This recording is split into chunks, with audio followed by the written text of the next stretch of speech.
It's like the news, but for nerds. Subscribe so you never miss an episode. Nerdvengers, it is Josh, and this is your nerdy news rundown for Monday, May the 3rd, 2021. We've got Star Wars news, we've got Marvel updates, and we've got an admission by Kevin Feige that Doctor Strange was supposed to be in WandaVision, but then they cut it out. Holy crap, I'm pretty annoyed. We'll save that one for last. Let's first talk Star Wars. Tomorrow is May the 4th, and later tonight, or early tomorrow, depending on how you look at it, Disney Plus will be releasing The Bad Batch, a new animated series coming out on May the 4th with a 70-minute preview, and then having another episode air this Friday. Tomorrow being May the 4th and that show coming out, they did release a new trailer today for The Bad Batch, the final trailer. There was not a ton of new stuff in the trailer, but it did showcase all the different members of The Bad Batch, getting people excited for the format of the show and tease some secrets for that particular program. We did a breakdown of that trailer and also a preview video for Bad Batch, talking about some of the leaks, rumors, and things that are out there online right now.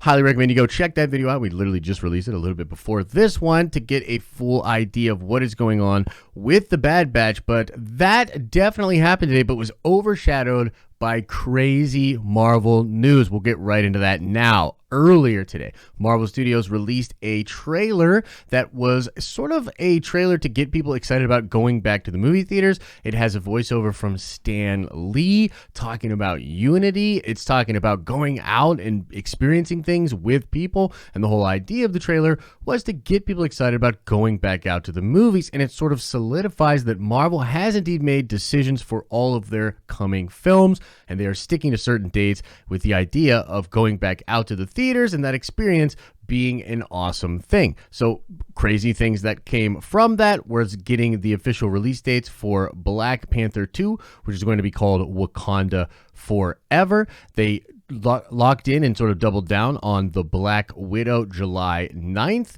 release date, the September 3rd release date for Shang-Chi, and they even gave The Marvels, which is now what they're calling Captain Marvel 2, a release date for November 11th, 2022. We also got our first look at the Eternals. That is also holding its date, which will be in November, but we also got word today that it may be getting an early release in India in October. So the big takeaways from this little teaser trailer, other than the confirmation of the different dates, was the new subtitle for Black Panther 2, which is going to be called Wakanda Forever. There's a lot of speculation on what that could mean. Obviously, the film has to deal with the passing of Chadwick Boseman, and we assume perhaps the passing of the Black Panther mantle. We get Captain Marvel 2 changed to The Marvels, indicating likely that Miss Marvel, who by the way had a very cool costume leak recently come out on the internet, will likely be in Carol Danvers' sequel, but I actually think that could mean that we're also going to get Monica Rambeau,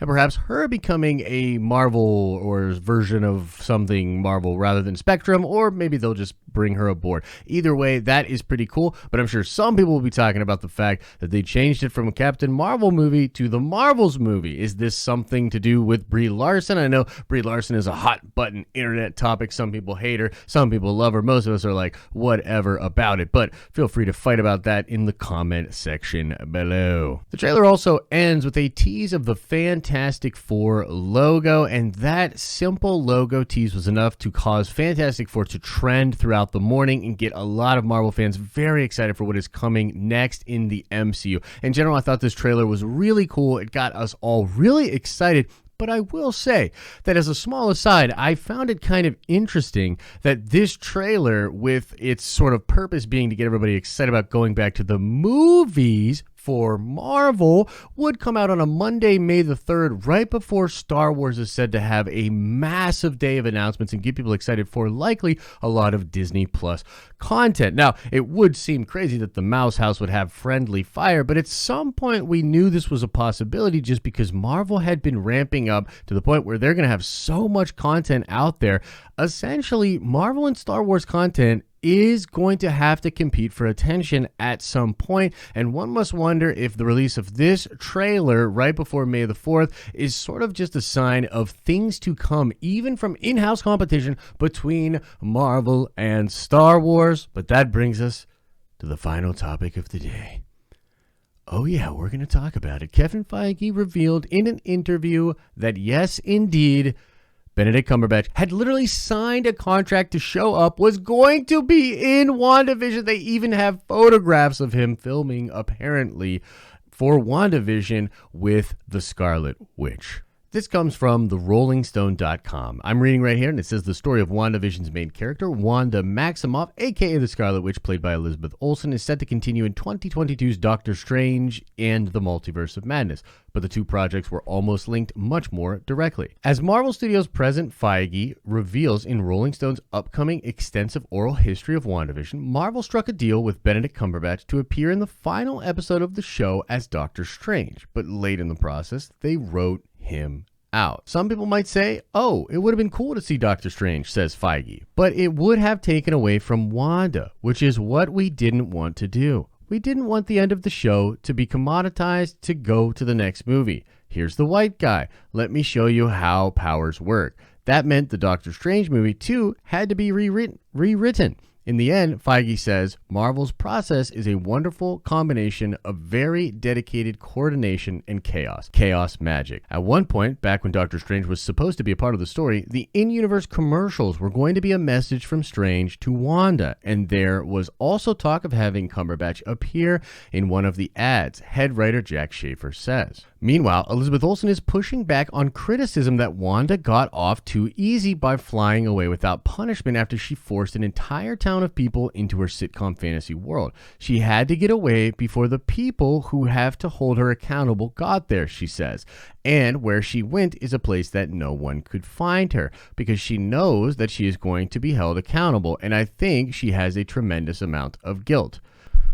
Okay, so there's a lot to unpack there. There's layers to this story. The first thing I want to talk about is how a lot of the scoopers and insiders that had reported things around WandaVision, and this includes us. I don't really consider myself a scooper, but we talk about scoops and insiders enough, and we do have sources, so maybe we should at this point just own that we are sort of a part of that community, okay? So us included, but a lot of other scoopers and insiders had talked to fans about the strong possibilities and signs from behind the scenes that Doctor Strange was going to be in this show. And then a lot of us were left sort of holding a bag at the end of the show when that didn't happen, and we were blamed for setting up expectations of such a thing happening.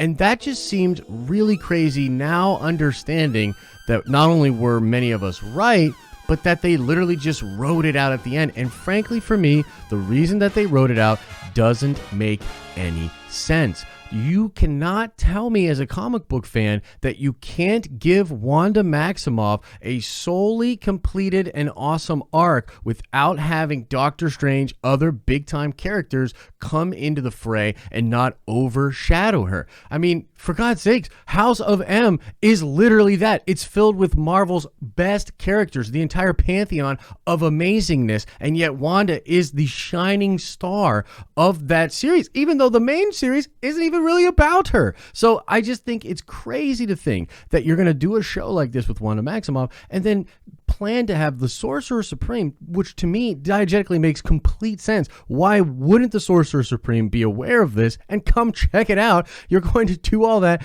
remove it, say that it's all for Wanda, and yet at the end deliver what I think was a lackluster character experience. They sort of address it in the Rolling Stone article itself, talking about how Elizabeth Olsen's pushing back against the idea that there were no consequences. Dude, there were no consequences, and I didn't even buy the end of the arc. I think the story is still yet to be told. I think a lot of her, getting, her justice or whatever is still to come. So I don't understand why that doesn't really need to be closed up, yet it's the excuse for why this other thing couldn't be there, and yet it's probably still going to be the case that a lot of Wanda's trauma and the punishment for what she did is still going to happen in friggin' Doctor Strange's movie. Or are you saying now, Feige, that by rewriting it, you're going to remove that aspect of the film? Is nothing the same as what we were previewed in 2019 San Diego Comic-Con? I'm starting to get a little irritated, to be honest with you guys. Every time I hear something about what happened with these Marvel shows and why they didn't have all the dope shit or come together in the perfect way that blew everybody away. I'm just getting tired of, in the one hand, feeling like I'm told I'm overhyping, getting people too crazy excited, and I shouldn't do that, and that I should recalibrate for the shows, and then yet months or weeks later being told, hey, all that crazy stuff, yeah, no, it's not in there, but we could have done it, would have been really cool. And then the reason you remove it is to focus on the character. Well, here's the thing, man. I don't even feel like the character got what it deserved in both examples. In the example for Sam and the example for Wanda. Okay? All right, cut it there. We're just going to leave that news there. But there you have it, folks. The Nerdy News Rundown for Monday, May the 3rd, 2021. A little bit of Star Wars, a lot of Marvel, and again, the thing that just won't go away. How the Marvel shows have been changed and got changed, and now I'm all upset about it. So let me know what you think about all of this news and more. Make sure you're coming by the live streaming channel where we live stream all the time. I'm sure we'll be talking about this tomorrow on one of those streams, that's for sure. So as I always say, I hope you are having an awesome and a nerdy day, and I will see you in the next video.